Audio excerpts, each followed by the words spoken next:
اللہ کے تابع کر دیتا ہے، اور جس شخص کی مرضیات اللہ کے تابع ہو جائے نا، وہ آدمی دنیا کا خوش نصیب ترین انسان ہوتا ہے، کیونکہ ہم خوشیوں کے لیے مادیت کو جمع کرتے ہیں کہ ہم خوش ہو جائیں، اسباب کو جمع کرتے ہیں۔ اچھی بات ہے کہ آدمی کے پاس اسباب ہونے چاہیے، حالات ہونے چاہیے، لیکن خوش رہنے کا سب سے اچھا نسخہ جو ہے وہ بندہ اپنے آپ کو مکمل اللہ کے حوالے کر دے۔ آخر میرا کوئی رب ہے، کسی نے مجھے پیدا کیا ہے، اور میں کسی کے قبضے میں ہوں، کسی کے اختیار میں ہوں۔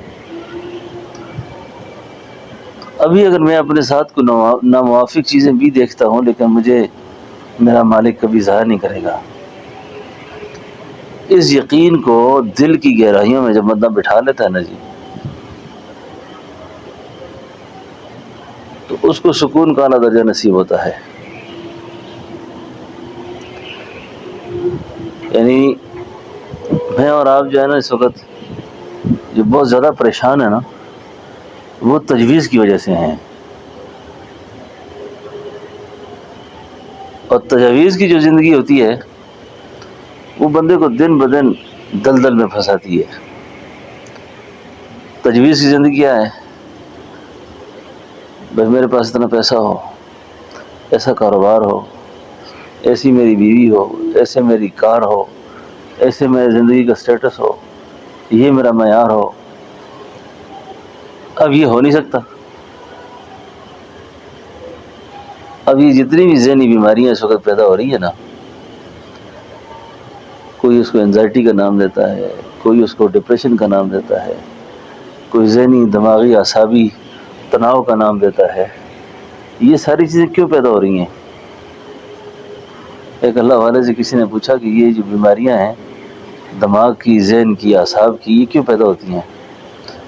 فرمایا وہ اس لیے پیدا ہوتی ہیں کہ آپ کا مالک کچھ چاہتا ہے اور آپ کچھ چاہتے ہیں۔ جب آپ کی اور اللہ کی مرضی میں اختلاف ہو جاتا ہے نا، تو پھر آپ پریشان ہوتے ہیں۔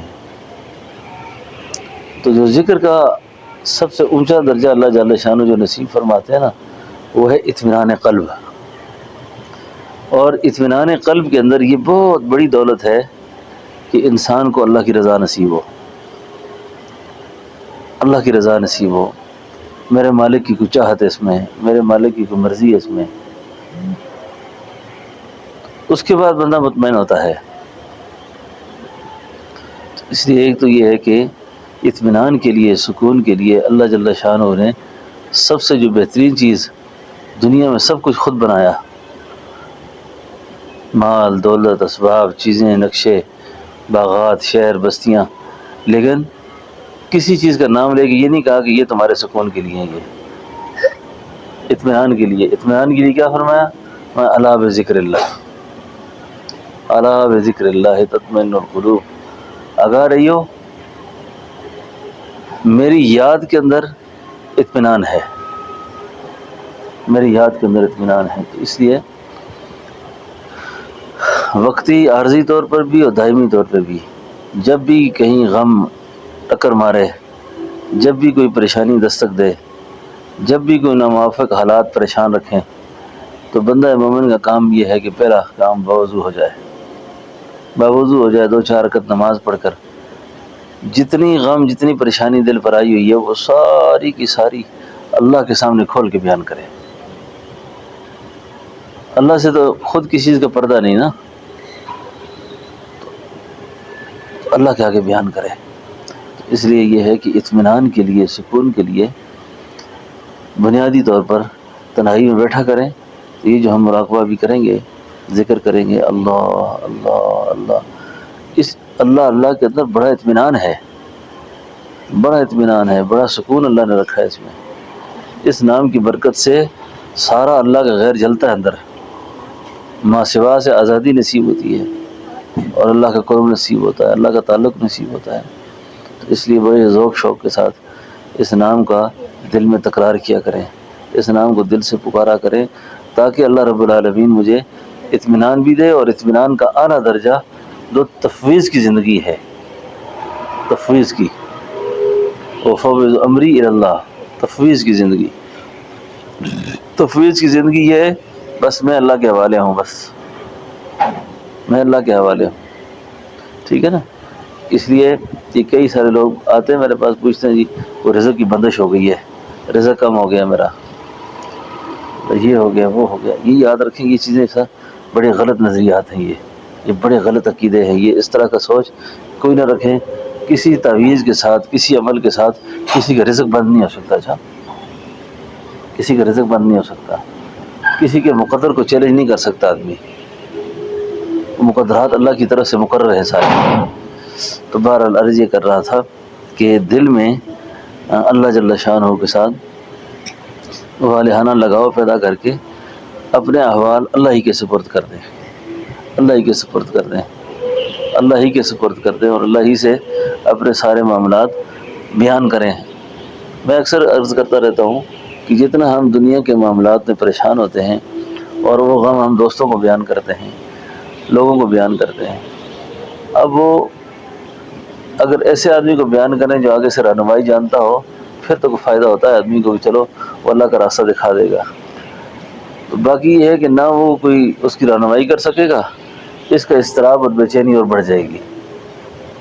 اب اس کو کیا چاہیے؟ اس کو یہ چاہیے کہ یہ تنہائی میں بیٹھ کر جتنا غم کسی کو بیان کرنا ہے، وہ سارے کا سارا غم اللہ کو بیان کرے، اللہ کو بیان کرے، ٹھیک ہے نا۔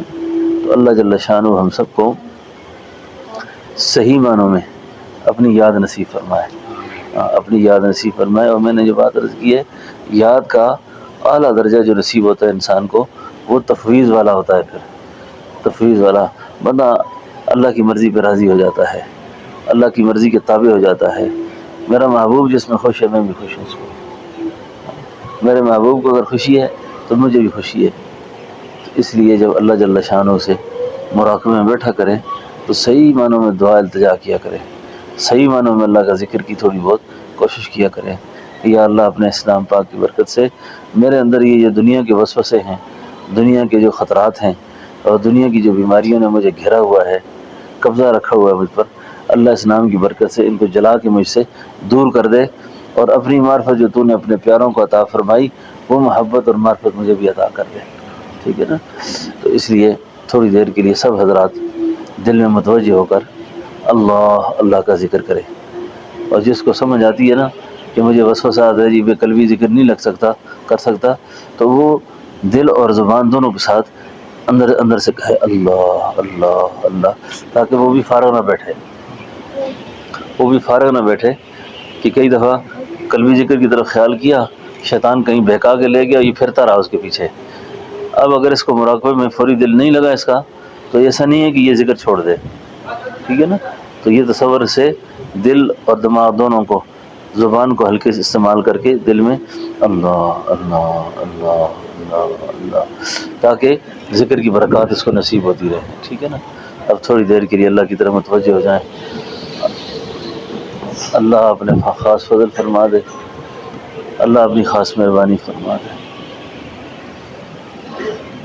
یا سیدنا مولانا محمد اللهم اعني على ذكرك وشكرك وحسن عبادتك، اللهم اعني على ذكرك وشكرك وحسن عبادتك، اللهم حاسبني حسابا يسيرا، اللهم حاسبني حسابا يسيرا، اللهم اني ظلمت نفسي ظلما كثيرا ولا يغفر الذنوب الا انت فاغفر لي مغفرة من عندك وارحمني انك انت الغفور الرحيم، وارحمنی انک انت الغفور الرحیم۔ اللہ ہمارے گناہوں کو معاف فرما، اللہ ہماری خطاؤں سے درگزر فرما، اے اللہ ہماری ظاہری باطنی بیماریاں دور فرما، اللہ ہماری مشکلات آسان فرما، قرض مرض علت ذلت سے محفوظ فرما، بری موت سے برے انجام سے بچا، خاتمہ بالخیر ایمان پر فرما۔ یا اللہ معذوریوں سے محتاجیوں سے بچا، مدارس کی، مساجد کی، خانقاہوں کی اور ملک پاکستان کے اللہ جنگی صورتحال سے گزر، اللہ اس کی حفاظت فرما، اندرونی بیرونی خطرات و خدشات سے یا اللہ اس ملک کو پاک فرما، حفاظت فرما۔ یا اللہ اپنے خاص فضلوں سے ہماری، ہمارے بچوں کی اولاد کی یار اولاد کی اللہ حفاظت فرما. جن دوستوں نے دعاؤں کو کہا لکھا امید رکھی، اے اللہ یہ ساری دعاؤں کے قبول فرما. اے اللہ تو ہم سے راضی ہو جا، یا اللہ تو ہم سے راضی ہو جا. صلی اللہ علیہ نبی کریم صلی اللہ تعالی علیہ محمد و آلہ و صحبہ برحمتک یا رحمۃ.